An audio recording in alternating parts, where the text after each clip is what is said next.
And the men of Yisrael had sworn an oath at Mitzpah, saying, "Not one of us shall give his daughter to Binyamin as a wife."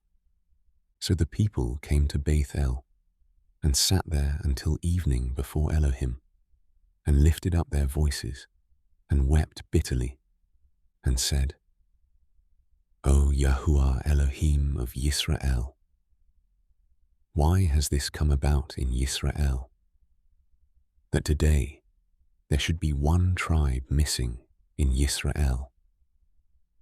And it came to be on the morrow that the people rose early and built a slaughter place there, and brought ascending offerings and peace offerings.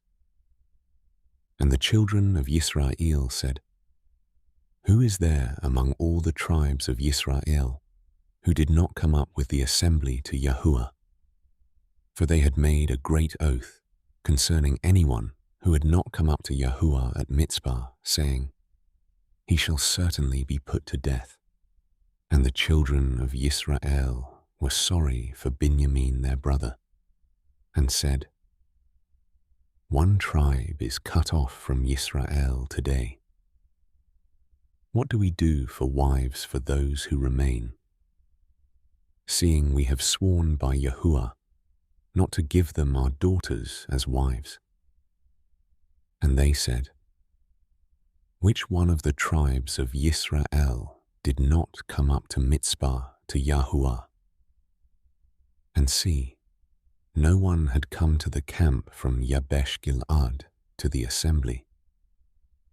For when the people called a roll, see, not one of the inhabitants of Yabesh Gil'ad was there, and the congregation sent out there 12,000 of their bravest men, and commanded them, saying, "Go, and you shall strike the inhabitants of Yabesh Gil'ad with the edge of the sword, even the women and children.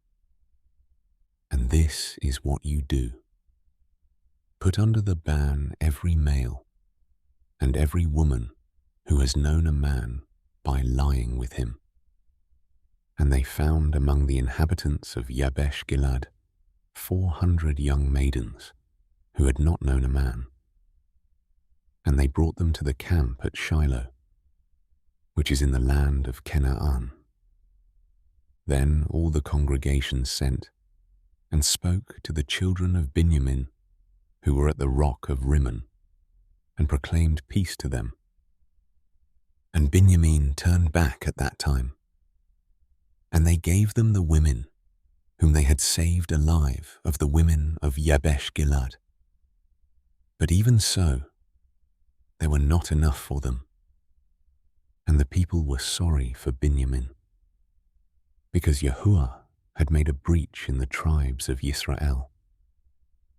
And the elders of the congregation said, "What do we do for wives for those who remain, since the women have been destroyed out of Binyamin?"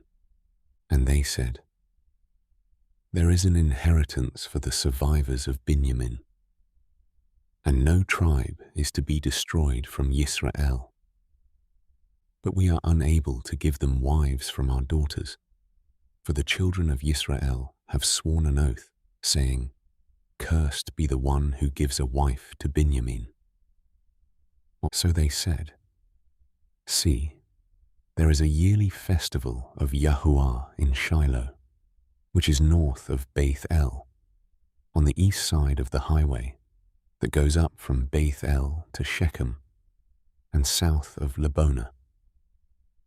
And they commanded the children of Binyamin, saying, "Go, lie in wait in the vineyards, and watch. And see, when the daughters of Shiloh come out to perform their dances, then you shall come out from the vineyards, and every man catch a wife for himself from the daughters of Shiloh, and go to the land of Binyamin.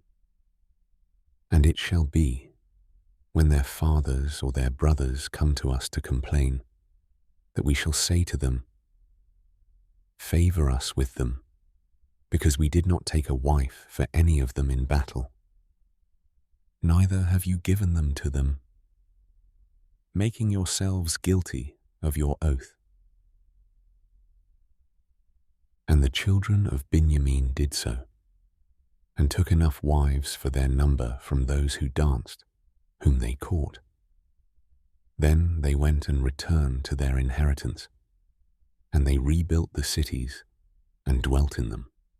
And the children of Yisrael went from there at that time, each one to his tribe and clan.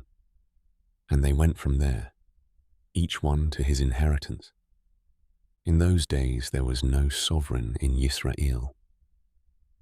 Everyone did what was right in his own eyes.